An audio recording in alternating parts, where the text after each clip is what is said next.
Bonjour, mon nom est Charlotte Laloux-Rousseau, je suis adjointe à la conservation au Musée d'art de Joliette et je vous parle en direct de ma chambre, bureau, studio, quelque chose comme ça. Ce mois-ci, sur Musée en quarantaine, j'ai rédigé le texte qui introduit la thématique du plastique.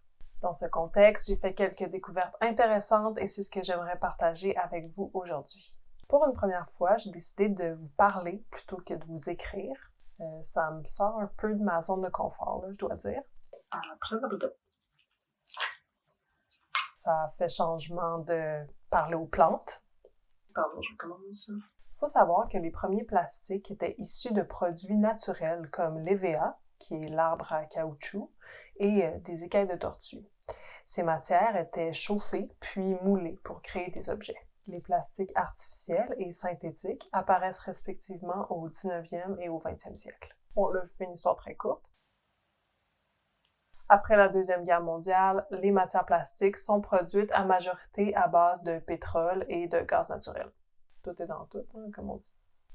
Au gré de l'industrialisation, l'essor du plastique a permis le développement de domaines divers comme l'automobile, le militaire, la mode, la cuisine et l'art, bien sûr. Pensons seulement à l'avènement de la peinture acrylique qui sèche rapidement puis permet de créer des empâtements, par exemple. Qu'est-ce que je voulais dire? Puis la démocratisation des matières plastiques s'accélère de pair avec la logique consumériste qu'on connaît.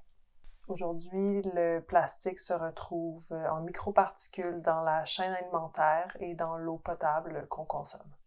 Des scientifiques ont récemment calculé que la quantité de biens créés par les humains sur Terre est maintenant plus importante que la biomasse. Certains chercheurs avancent que la marque laissée par l'activité humaine sur nos écosystèmes est irréversible, au point d'inaugurer une nouvelle ère géologique, soit l'Anthropocène. Ce point de bascule est toujours sujet à débat. Il reste que les plastiques non biodégradables, à base de matières non renouvelables, traversent et bouleversent les cycles naturels de notre planète.